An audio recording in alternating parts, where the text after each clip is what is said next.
కౌరవులు పాండవులు హస్తినాపురానికి తిరిగి వచ్చారు. అందరూ వచ్చారు గాని భీముడు తిరిగి రాలేదు. యుధిష్ఠిరుడు ఆడుకున్న దగ్గర, భీముడు పడుకున్నాడు అనుకున్న దగ్గర అన్ని దగ్గరలో ఎతికాడు కానీ కనపడలేదు. సో పాండవులు టెన్షన్ పట్టడం మొదలు పెట్టారు. వాళ్ళని చూసి దుర్యోధనుడు వెనక నుంచి నవ్వుకుంటున్నాడు. వెంటనే యుధిష్ఠిరుడు కుంతి దగ్గరికి వెళ్ళి ఇలా అడిగాడు, అమ్మా భీముడు కనిపించట్లేదు, మేము ఎక్కడైతే ఆడుకున్నాం అక్కడ మొత్తం ఎతికాను, ఎక్కడా లేడు. ఇంటి దగ్గర ఉంటాడు అనుకొని ఇక్కడికి వచ్చి ఎతికితే ఇక్కడ కూడా చాలా ఆనందంగా ఎప్పుడు సందడిగా తిరిగే భీముడు కనిపించట్లేదు, నువ్వు ఎక్కడికైనా పంపావా, ఎక్కడో ఏదో తప్పు జరిగిందని నాకు అనిపిస్తుంది అని అన్నాడు. కుంతికి లోపల భయం మొదలైంది.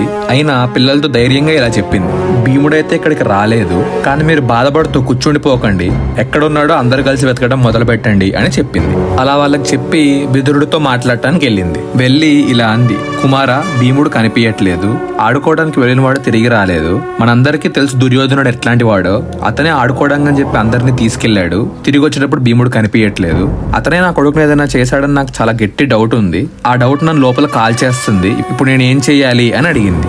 అప్పుడు విదురుడు, ఎంత పని జరిగింది, బిడ్డ కనపడకపోతే ఎవరు టెన్షన్ పడట్లేదేంటి, అసలు కౌరవులు ఇప్పుడు దాకా వచ్చి చెప్పకపోవడం ఏంటి, అసలు తప్పు కదా, అసలు ఏమైందో నేను కనుక్కుంటాను, నువ్వేం భయపడకు అని చెప్పి విదురుడు కుంతికి ధైర్యం చెప్పలేదు, ఆమెను ఓదార్చ కూడా లేదు, కనీసం సానుభూతి కూడా చూపించలేదు. ఒక క్షత్రియ వంశంలో పుట్టిన వీరుల అమ్మతో, రాజమాతతో ఎలా మాట్లాడాలో అట్లా మాట్లాడాడు. అమ్మ ఇలాంటి మాటలు మాట్లాడద్దు, రాజమందిరంలో గోడలకు కూడా చెవులుంటాయి, ఇప్పుడు నువ్వు ఆలోచించాల్సిన భీముడు గురించి కాదు, నీ మిగిలిన 4 కొడుకుల్ని ఎలా కాపాడుకోవాలో ఆలోచించాలి, అసలు అందరి పిల్లల్ని ఆడుకోవడానికి తీసుకెళ్ళింది నువ్వే కదా, మరి బాధ్యతగా అందరినీ తిరిగి తీసుకురావడం తెలీదా, అసలు భీముడు తిరిగి వస్తున్నాడో ఏదో చూసుకోవా, అక్కడ వచ్చిన పనులందరినీ ఎందుకు పంపించేశావు అని దుర్యోధను నిలదీసే వాళ్ళు ఎవరూ లేరు. ఒకవేళ మనం అడిగితే పట్టించుకొని కూడా పట్టించుకోరు. ఒకవేళ భీముడిని అతనే చంపాడని చెప్పి ప్రూవ్ అయినా దుర్యోధనుడు ఆ నింద ఎలాగో పడింది కదా అని చెప్పి ఇంకా తెగిచ్చి మిగిలిన 4 కొడుకుల్ని కూడా చంపేస్తాడు.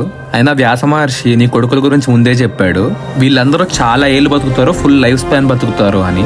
అతను చెప్పింది ఎప్పుడూ తప్పు అవ్వలేదు. సో భీముడికి ఏం కాదు, అతని విషయంలో ఏదైనా మంచి న్యూస్ వచ్చేంత వరకు వెయిట్ చేయండి అని చెప్పాడు. ఈ మాటలు విని కుంతి ఇంకా పాండవులు లోపల ఎంత బాధపడ్డా బయటకు వాళ్ళ ఆలోచనలు తెలియకుండా జాగ్రత్త పడ్డారు.